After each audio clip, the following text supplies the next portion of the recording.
जय महाराष्ट्र, मी मनोज भोयर। जय महाराष्ट्रचा target corona हा विशेष कार्यक्रम खरं तर कोरोनाला टार्गेट करण्यासाठी गेल्या अनेक महिन्यांपासून हा कार्यक्रम प्रक्षेपित होतोय। दिवाळीच्या आधी महाराष्ट्रातली आणि देशातलीच दिल्ली वगळता कोरोनाची जी परिस्थिती होती ती आटोक्यात आली होती। मग असं काय झालं की दिवाळीनंतर देशभरातली कोरोनाची ही स्थिती चिघळते आहे। खास करून महाराष्ट्र, पश्चिम बंगाल, तामिळनाडू आणि केरळ या 4 राज्याच्या संदर्भात सर्वोच्च न्यायालयाने अहवाल मागवलेला आहे की तिथली परिस्थिती नेमकी कोरोनाची कशी आहे, राज्य कोरोनाच्या परिस्थितीला कसे हाताळतात। महाराष्ट्रात सुद्धा शिथिलीकरण केल्यानंतर, टाळेबंदीनंतर परिस्थिती ही आता कोरोनाचा फैलाव आणखी वाढेल की काय अशी झालेली आहे। त्यामुळे निर्बंध आणखी कठोर होणार आहे। या पार्श्वभूमीवर देशाचे पंतप्रधान नरेंद्र मोदी यांनी निवडक मुख्यमंत्र्यांसोबत उद्या आढावा बैठकी घेतली आहे। अशी परिस्थिती निर्माण झाली याचं कारण असं की लोकांनी मास्कचा वापर केला नाही, गर्दी प्रचंड मोठ्या प्रमाणात केली, गरज नसताना राज्यभरामध्ये लोक इकडून तिकडे ये-जा करत होते, त्यामुळे प्रवासातही खूप मोठे धोके निर्माण झाले होते। आता दुसरी लाट कोरोनाची येऊ लागली आहे आणि त्या पार्श्वभूमीवर लोकांना आणखी काळजी घ्यायची आहे। ज्या संकटातनं आम्ही बाहेर पडलो आणि ज्या कोरोनाला खऱ्या अर्थानं आपण टार्गेट केलं तीच वेळ आता आली आहे। अत्यंत जबाबदारीने तुम्हा आम्हाला वागायचं आहे। त्यामुळे पाहुयात कोरोनाच्या काही महत्त्वपूर्ण बातम्या ज्या तुमच्यासाठी या दुसऱ्या लाटेच्या पार्श्वभूमीवर अत्यंत महत्त्वाचं आहे। आणि आजच्या टार्गेट कोरोनामध्ये जळगावहून कोविड योद्धा अरविंद देशमुख यांची खास मुलाखती आपण पाहणार आहोत। पाहुयात कोरोनाच्या हेडलाईन। सर्वोच्च न्यायालयानं व्यक्त केली चिंता, महाराष्ट्रासह 4 राज्यांकडून मागवला कोरोना परिस्थितीचा अहवाल।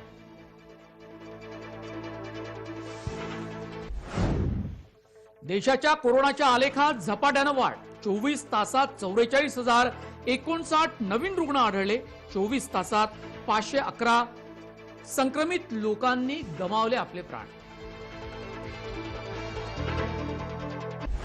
शिथिल करण्यात आलेले निर्बंध पुन्हा कठोर, बिनधास्त राहण्याची प्रवृत्ती वाढत चालली आहे। आरोग्यमंत्री राजेश टोपे यांचे संकेत, मुख्यमंत्र्यांसोबतच्या बैठकीनंतर लवकरच घोषणा।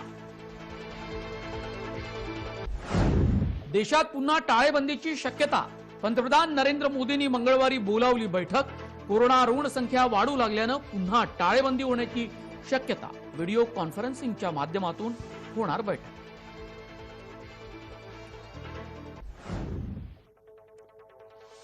टाळेबंदीनंतर अखेर शाळांची घंटा वाजली, आजपासून अनेक जिल्ह्यात शाळा सुरू, विदर्भात 8 तर मराठवाड्यात 5 जिल्ह्यात शाळा सुरू, तर अमरावती, कोल्हापूर, सातारा, सांगली, सोलापूर जिल्ह्यातही शाळा सुरू झाली। खबरदारी घेत शाळा झाली सुरू।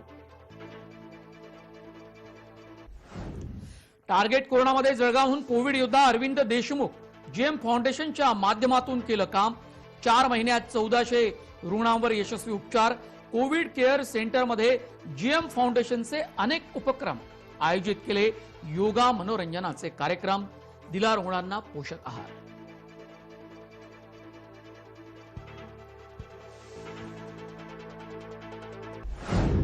पाहुयात कोरोनाच्या सुपरफास्ट बातम्या।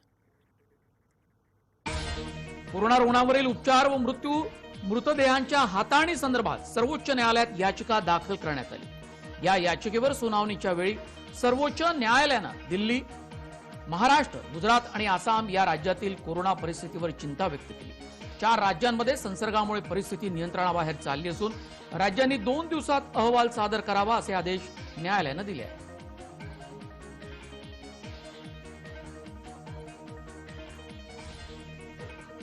कोरोना विषाणू प्रतिबंधक लस 3-4 महिन्यांमध्ये उपलब्ध होऊ शकेल, त्यानंतर कोरोना योद्धे आणि आरोग्य सेवकांचे प्राधान्याने लसीकरण केलं जाईल अशी माहिती केंद्रीय आरोग्य मंत्री हर्षवर्धन यांनी दिलेली आहे। या पार्श्वभूमीवर काँग्रेस नेते राहुल गांधी यांनी पंतप्रधान मोदींना 4 प्रश्न विचारले।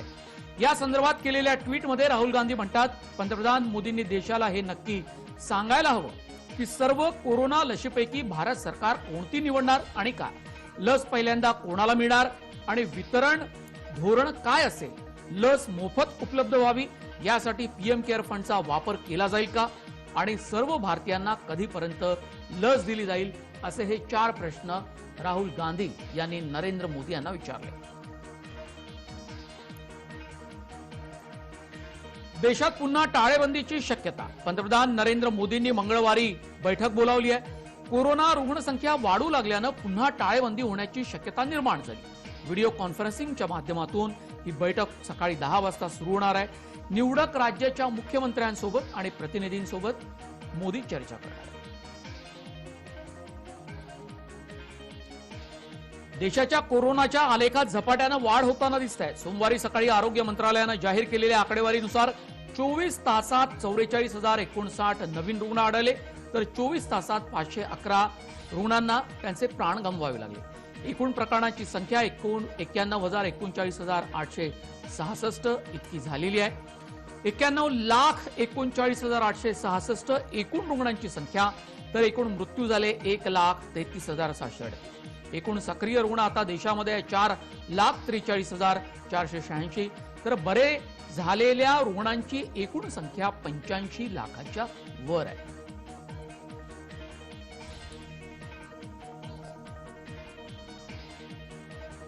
बिनधास्त राहण्याची प्रवृत्ती वाढत चालली आहे, त्यामुळे टाळेबंदी पुन्हा सुरू केली जाणार नसली तरी शिथिल करण्यात आलेले निर्बंध पुन्हा कठोर करण्यात येईल, अशी माहिती आरोग्यमंत्री राजेश टोपे यांनी मुख्यमंत्र्यांसोबतच्या बैठकीनंतर ही घोषणा केली जाईल अशी माहिती दिली। सोशल डिस्टन्सिंगच्या नियमांचं पालन होत नसल्यानं कठोर निर्णय घ्यावा लागणार आहे, असं टोपे यांनी सांगितलं। जालन्यात पत्रकारांशी ते बोलत होते।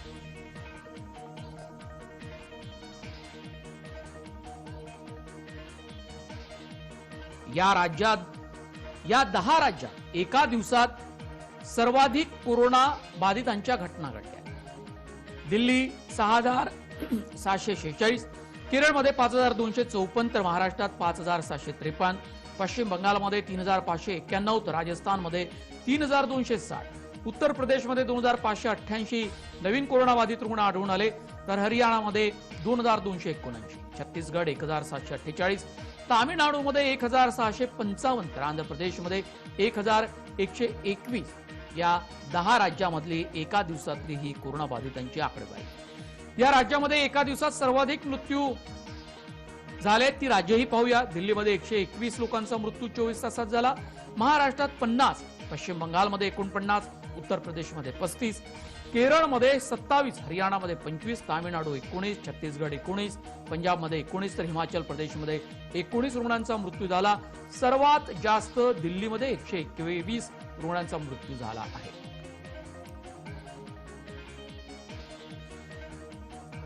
गुजरातच्या 4 मोठ्या शहरांमध्ये रात्रीचा कर्फ्यू लावण्यात आला। कोरोना संसर्गाचा वाढता धोका पाहता गुजरातमधील 4 मोठ्या शहरांमध्ये नाईट कर्फ्यू जाहीर करण्यात आला। अहमदाबाद, राजकोट, सुरत आणि वडोदरा येथे सोमवारी रात्री 9 ते सकाळी 6 वेळेत अनिश्चित रात्र कर्फ्यू लागू करण्यात आला। शुक्रवार ते सोमवारपर्यंत अहमदाबादमध्ये सुमारे 1600 विवाह सोहळे आयोजित करण्यात आले होते, त्यापैकी 600 विवाह कर्फ्यूमुळे पुढे ढकलण्यात आले।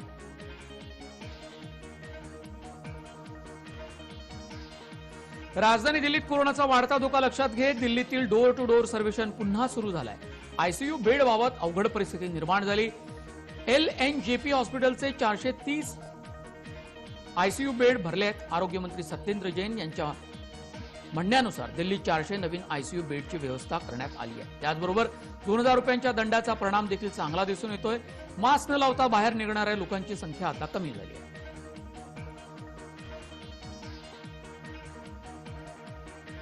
अखेर शाळांची घंटा वाजली आहे। सोमवारपासून अनेक जिल्ह्यात शाळा सुरू झाल्या। विदर्भात 8 तर मराठवाड्यात 5 जिल्ह्यात शाळा सुरू झाल्या। अमरावती, कोल्हापूर, सातारा, सांगली, सोलापूर जिल्ह्यात शाळा सुरू झाल्या। पुणे जिल्ह्यातल्या ग्रामीण भागातही शाळा सुरू होत झाल्या। खबरदारी घेत या शाळा सुरू झाल्या। टाळेबंदीनंतर पहिल्यांदाच 9वी ते 12वी वर्गाचे क्लासेस सुरू झाले।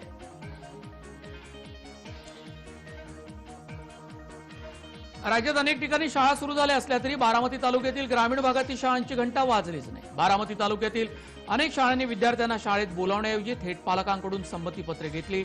सोमवारपासून राज्य शासनानं 9वी ते 12वीचे वर्ग सुरू करण्याची परवानगी दिलेली आहे। त्याप्रमाणे काही ठिकाणी शाळा सुरू झाल्या, मात्र बारामती तालुक्यातील ग्रामीण भागातील शाळेची घंटा आज वाजलीच नाही। कोरोनाच्या सावटाखाली या सगळ्या शाळा सुरू झाल्या।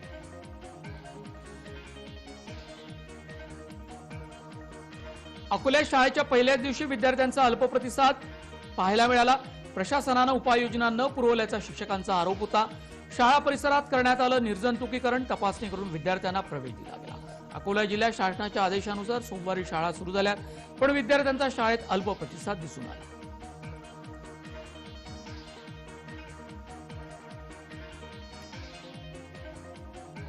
कोरोना संसर्गाच्या काळात बंद करण्यात आलेल्या शाळा सोमवारपासून सोशल डिस्टन्सिंग आणि शासनाच्या नियमावलींचं पालन करत सुरू झाल्या.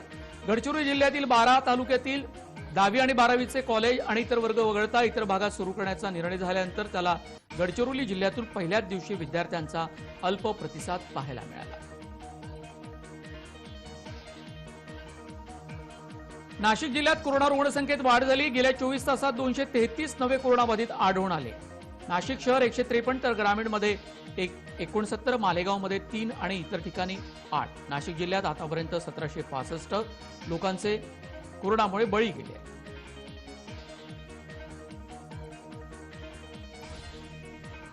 टाळेबंदी शिथिलीकरणानंतर सप्तशृंगी देवीच्या चरणी हजारो भाविक दाखल झाले. 6 दिवसात 34,000 भाविक नतमस्तक झाले. सप्तशृंगी गडावर नियमांचं काटेकोरपणे पालन केलं जातंय. भाविकांनी प्रशासनाला सहकार्य करण्याचं आवाहन करण्यात आलं.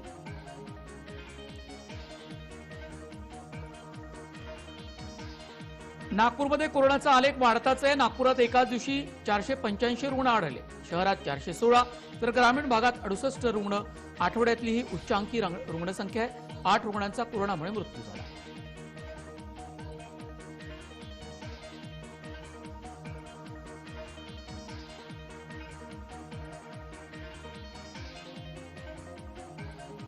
पाहूया कोरोनाचे उपचार देशामध्ये कुठे काय सुरू आहे.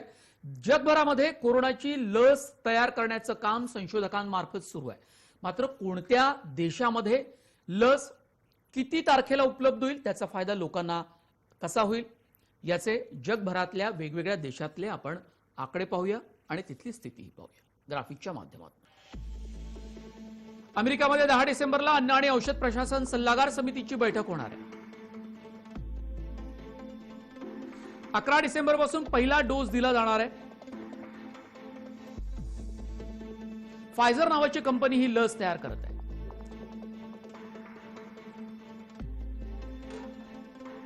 %95 प्रभावी लस विकसित केल्याचा दावा करण्यात आला. 3ऱ्या टप्प्याची चाचणी झाली आहे. पाहूया लस निर्मितीचे टप्पे. ग्रेट ब्रिटनमध्ये स्ट्रान्झेका लशीचा 2रा आणि 3रा टप्पाही पूर्ण झालाय.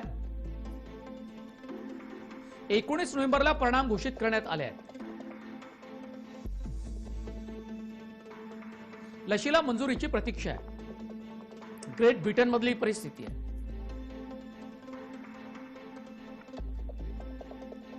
रशियामध्ये स्पुटनिक या रशियन कंपनीकडून लस निर्मिती सुरू झाली आहे. कंपनीकडे 3ऱ्या टप्प्याच्या चाचणीसाठी मंजुरी मागण्यात आली आहे. 3ऱ्या टप्प्याची चाचणी 40,000 लोकांवर होणार आहे.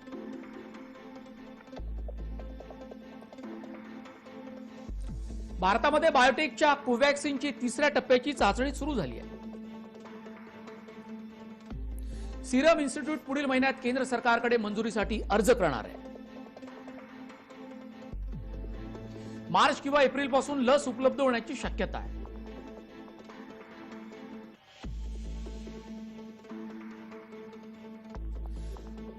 चीनमध्ये कॅन्सिनो कंपनीची लशीची चाचणी 3ऱ्या टप्प्यात आली आहे. सिनोवेक बायोटेक कंपनीच्या लशीच्या चाचणीचा 3रा टप्पा सुरू आहे.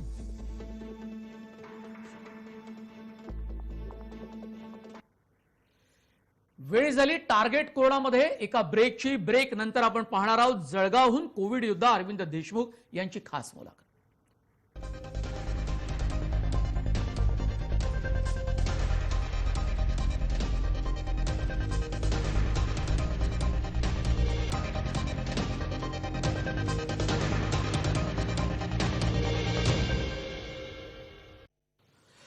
जय महाराष्ट्राच्या टार्गेट कोरोनामध्ये आज जळगावहून कोविड योद्धा आहेत अरविंद देशमुख.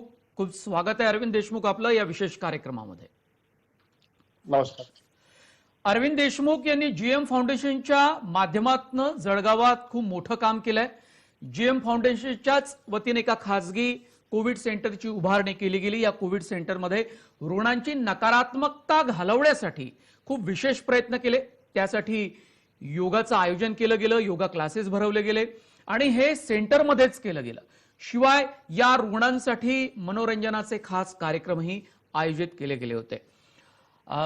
कोविड सेंटरमध्ये जाण्यासाठी माणूस असा धास्तावलेला असतो, भीतीनं गाळण उडालेली असते आणि काही लोक म्हणूनच घरात उपचार करतात आणि घरात उपचार करता करता त्यांची प्रकृती खालावते आणि ज्या वेळा ते कोविड सेंटरमध्ये जातात त्यावेळेला आणखी त्यांची प्रकृती ही ढासळत जाते. पण कोविड सेंटरमधली ही भीतीच घालवण्याचं काम तुम्ही केलं. हा अनुभव सांगा. हा खूप नाविन्यपूर्ण उपक्रम महाराष्ट्रात होता. ज्यावेळेस कोविडच्या वैश्विक महामारीमध्ये संपूर्ण देश राज्य भयभीत असताना आम्ही जळगावमध्ये नाविन्यपूर्ण उपक्रम असा राबवण्याचा निर्धार केला आणि जीएम फाउंडेशनच्या माध्यमातून आम्ही कोविड केअर सेंटर सुरू केले. सुरुवातीला सेंटर सुरू केल्यानंतर आमचं टार्गेट होतं की लोकांच्या मनातली भीती ही दूर झाली पाहिजे. तसं तर जीएम फाउंडेशनच्या माध्यमातून अगोदरपासून आम्ही सॅनिटायझर, पीपी किट लोकांपर्यंत घेऊन गेलो होतो आणि त्यामुळे समस्येची जाणीव होती आणि संपूर्ण जळगाव जिल्ह्यातल्या प्रत्येक तालुक्यापर्यंत जीएम फाउंडेशनचं काम गेलं असल्या कारणाने जिल्ह्यामध्ये प्रत्येक तालुक्याच्या ठिकाणी काय परिस्थिती निर्माण होऊ शकते याची जाणीव असल्या कारणाने जीएम फाउंडेशनची निर्मिती माननीय गिरीश भाऊ महाजन यांनी केली आणि त्याच्या माध्यमातून खूप चांगलं काम आम्ही उभं करू शकलो याचा मनस्वी आनंद आहे. कारण कोविड सेंटरमध्ये लोक आल्यानंतर त्यांच्या मनामध्ये सुरुवातीला भीती असायची आणि बरेच लोक असे होते की आपली स्वतःची टेस्टिंग करून घेत नव्हते आणि अशा वेळेस कुठेतरी, कारण आपण बघितलं असाल की इथल्या वैद्यकीय महाविद्यालयामध्ये एक 5-6 दिवस मृतदेह हा पडून होता आणि त्यामुळे लोकांची नकारात्मक खूप मोठ्या प्रमाणात वाढली होती आणि गव्हर्नमेंटमध्ये चांगली फॅसिलिटी भेटत नाही, कोविड सेंटरमध्ये चांगले उपचार होत नाही, ही ती भीती होती लोकांची. ती भीती दूर करण्यासाठी प्रामुख्याने हे सेंटर सुरू केलं आणि सुरुवातीच्या काळातच आम्ही यामध्ये लोकांची भीती दूर करण्यात आम्ही यशस्वी झालो. या रुग्णांचा प्रतिसाद कसा होता? कारण जळगावामध्ये सुद्धा मोठ्या प्रमाणात कोरोनाचा फैलाव झाला होता. आता त्याची संख्या अर्थातच कमी झाली आहे. पण इथे योगातनं त्यांची नकारात्मकता कशी दूर झाली? शिवाय या कोरोनाच्या काळामध्ये आपण पाहिलं की ज्यांना कोरोनाची लागण सुद्धा झाली नसेल त्यांना आपली प्रकृती ठणठणीत ठेवण्यासाठी म्हणून योगाचे उपचार करावेत, रोज योगा करावा, गरम पाण्याचा वापर करावा, शिवाय वाफ घ्यावी, असे साधे उपचार सांगितले जात होते आणि लोक काही त्यातले करत पण होते. पण या कोविड सेंटरमध्ये ज्या वेळेला रुग्ण आले त्यावेळेला त्यांच्या मानसिकतेमध्ये बदल घडून आणण्यात काही उशीर झाला किंवा रिस्पॉन्स देण्यामध्ये वेळ लागला त्यांचा? आम्ही ज्यावेळेस कोविड सेंटर सुरू केल्यानंतर पहिल्या मॉर्निंग पासून आम्ही नियमितपणे योगा हा लोकांना शिकवला. योगाच्या माध्यमातून एकत्रितपणे सर्व लोक येत असल्या कारणाने त्यांचं आत्मबल त्या ठिकाणी वाढवण्यासाठी आम्ही बरेच महिला भगिनी होत्या तर त्यांना सर्व लोक ग्रामीण भागातले होते, काही शहरी भागातले होते. अनेकांच्या मनातले सुप्त गुण जे आहेत, म्हणजे कोणाच्या कविता असतील, कोणाचे गाणे असतील, ग्रामीण अहिराणी गाणे असतील, हे आम्ही त्या लोकांना त्या ठिकाणी व्यक्त करण्यास प्रवृत्त केलं की जेणेकरून योगा शिकत असताना योगा झाल्यानंतर मागचे जे काही 15-20 मिनिट असायचे त्या काळामध्ये आम्ही गाणे म्हणायचो आणि ते आम्हीच नाही म्हणायचो, त्या लोकांना म्हणायला लावायचो, ते पण म्हणायचे आणि एक परिवाराचं वातावरण आम्ही त्या ठिकाणी तयार केलं होतं. आमचं एक ब्रीद होतं, काळजी घेणारी माणसं, आणि त्या पद्धतीने आम्ही सर्व त्या ठिकाणी उपक्रम राबवला. आम्ही योगाच नव्हे तर आम्ही गणपती उत्सवामध्ये 10 दिवस विविध उपक्रम घेतले. आम्ही महिलांकरता रांगोळ्या घेतल्यात. आम्ही जे लहान लहान मुलं होते की कोणाचा लग्नाचा वाढदिवस असेल तर तो लग्नाचा वाढदिवस आम्ही त्या ठिकाणी त्याला लहान मुलांचे वाढदिवस त्या ठिकाणी केले. कोणाचे वाढदिवस असेल तो त्या ठिकाणी, म्हणजे कोविड सेंटरमध्ये आल्यानंतर बऱ्याच लोकांच्या अशा भावना होत्या की मी माझ्या घरी पण अशा इतक्या चांगल्या पद्धतीने ग्रँड लेवलमध्ये माझा वाढदिवस साजरा केला नसता, तर तसा वाढदिवस तुम्ही या ठिकाणी आमचा साजरा करून घेतला. तर प्रत्येकाला आनंद होता आणि कोविड सेंटरमध्ये आल्यानंतर आम्ही कोविड सेंटरमध्ये होतो अशा कुठल्याही रुग्णाची भावना नव्हती आणि प्रत्येक रुग्ण हा मी परिवारामध्ये आहे, माझ्या परिवारात मी आलो आहे, मला या ठिकाणी सर्व लोक जे आहेत ते आपुलकीने वागणारे आपलेच हे लोक या ठिकाणी वाटतात आणि म्हणून एक आत्मबल एक मनोबल त्या ठिकाणी प्रत्येक कोविड रुग्णाचं वाढलं आणि कोविड सेंटरचं आमचं काही सेंटरच नव्हतं मुळात, तर एक परिवार होता. म्हणजे एका मोठ्या कुटुंब असावं असं त्या ठिकाणी सर्व व्यवहार होता. त्या ठिकाणी प्रत्येक आमची कमिटी असायची रुग्णांची, की उद्याचं जेवण कुठलं असणार आहे ते रुग्ण ठरवायचे, त्या हिशोबाने आमचं जेवण यायचं.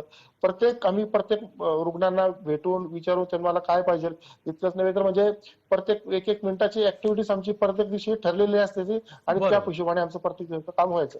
आता तुमच्या कोविड सेंटरनं तर खरं तर कमालच केली, पण जळगावमध्ये मोठी संख्या असताना ज्याचा मी उल्लेख केला होता की इतर ठिकाणची परिस्थिती कशी होती, कारण इतर रुग्णालयामधल्या इतर खासगी कोविड सेंटरमध्ये जर बदल घडून आणायचा असेल तर त्यांनी तुमच्यापासून काही शिकण्याचा प्रयत्न केला किंवा तुम्ही आणखी आपला विस्तार करण्याचा प्रयत्न केला जळगावमध्ये किंवा जळगाव जिल्ह्यामध्ये?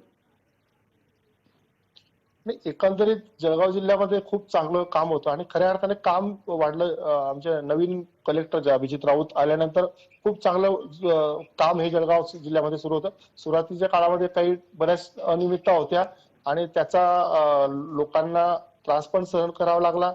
त्यानंतर प्रशासनाच्या मदतीनेच आम्ही एक खासगी कोविड सेंटर सुरू केलं आणि प्रशासनाची मदत घेतली. या सेंटर सुरू करत असताना कुठल्याही प्रकारचं जात धर्म राजकारण एक न आणताना सर्वांना सोबत घेऊन, म्हणजे कोणी वाईट काम केलं आणि खूप आम्ही चांगलं काम केलं असं मुळीच नाही. आम्ही सर्वांना सोबत घेऊन सर्वांसोबत चांगलं काम केलं. आता कोरोनाची दुसरी लाट येऊ घातलेली आहे. दिल्लीमध्ये आपण पाहिलं की कोरोनाचं थैमान सुरू आहे, रोज संख्या वाढते आहे, केंद्र सरकार चिंतेत आहे. इतकंच नव्हे तर महाराष्ट्र, केरळ, पश्चिम बंगाल, तामिळनाडू या 4 राज्यामधली परिस्थिती दिवाळीच्या दिवसानंतर चिंताजनक आहे. आपल्याला का वाटतं, का लोक मास्क घालत नाही, का लोक हात धुत नाही, का सॅनिटायझरचा वापर करत नाही? परिस्थिती अशी चिघळण्यामागे नेमकी कारण काय वाटतं आपल्याला? नाही, मुळात लोकांच्या मनातली जी भीती आहे, म्हणजे भीती असावी असं मी म्हणणार नाही, पण लोक खूप निष्काळजी झालेले आहेत. बघा तुम्ही प्रत्येक ठिकाणी कोणी मास्क घालत नाही, सॅनिटायझरचा वापर तर कोणी करत नाही, हात धुत नाही. आणि आपण जे म्हणतो की कोरोनाची दुसरी लाट, जीएम फाउंडेशनने 7 सप्टेंबरलाच एक पत्रक काढून हा संभाव्य धोका त्यावेळेस प्रशासन ज्यावेळेस म्हणत होतं की नवरात्रानंतर मोठी लाट येईल, त्यावेळी जीएम फाउंडेशनने सांगितलं होतं 7 सप्टेंबरला की कोविडची ही दुसरी लाट भाऊबीज नंतर येऊ शकते आणि दुसऱ्या लाट येत असताना तिच्यासोबत ती डेंग्यू पण घेऊन येणार आहे. आणि आज ते खरं होतंय. आज आपण बघतोय की कोरोना सोबत डेंग्यूचं पण मोठं संकट आहे. आज आमच्या जळगाव जिल्ह्यामध्ये 20-22 वर असणारा कोविडचा दररोजचा आकडा आज आता हा 60-65 पर्यंत गेला आहे. पेशंटच्या ऍडमिट होण्याचं प्रमाण वाढत आहे. हे सर्व आज आपण बघतोय आणि असं नाहीये की ज्यांना अगोदर कोविड झाला आता त्यांना कोविड होणार नाही आणि मला कोविड झाला म्हणून मी बिनधास्त आहे, बिनधास्त फिरेल, मास्क वापरणार नाही, असं नाहीये. उलट त्यांना पण भीती आहे. जर आता कारण अरविंद कोविड हा देशमुख तशी लाट आली आणि जळगावमध्ये कोरोनाचे रुग्ण आणखी वाढले तर काय तयारी आहे जळगावची आणि आपल्या या खासगी कोविड सेंटरची? कोविडचे रुग्ण जर वाढू नये अशी मनस्वी इच्छा आहे. मात्र जर वाढले तर जीएम फाउंडेशन पूर्ण ताकदीनिशी आणि गेल्या 1400 रुग्णांचा जो अनुभव पाठीशी आहे त्या अनुभवाच्या बळावर खूप चांगलं काम उभं करेल आणि कोविडच्या कुठल्याही रुग्णांना भीती बाळगण्याचं कारण आहे. अगदी तुमचे बरोबर. हा तुमचा आत्मविश्वास खरं तर जळगावकरांना नवी उभारी देणार आहे. अर्थातच शिथिलीकरण झाल्यानंतर कोरोनाचे रुग्ण सुद्धा वाढताना आपल्याला दिसतात. त्यात दिवाळीच्या निमित्तानं लोकांनी बाजारात जी गर्दी केली ती मुख्यत्वे करून कारणीभूत ठरते आहे. खूप धन्यवाद. तुमच्या अनुभवातून बरंच काही शिकण्यासारखं आहे की एक खासगी कोविड सेंटर कसं लोकांचं आत्मबळ वाढवू शकतं. मानसिक खच्चीकरण होण्याचा हा काळ असताना तुम्ही हा कोविड सेंटरच्या माध्यमातून एक चांगला उपक्रम राज्यासमोर ठेवलेला आहे. खूप धन्यवाद. धन्यवाद. वेळ झाली जय महाराष्ट्राच्या टार्गेट कोरोना या विशेष कार्यक्रमात इथेच थांबण्याची. पुन्हा आपण भेटणार आहोत एका नवीन कोविड योद्ध्यासह आणि त्याच्या कामासह.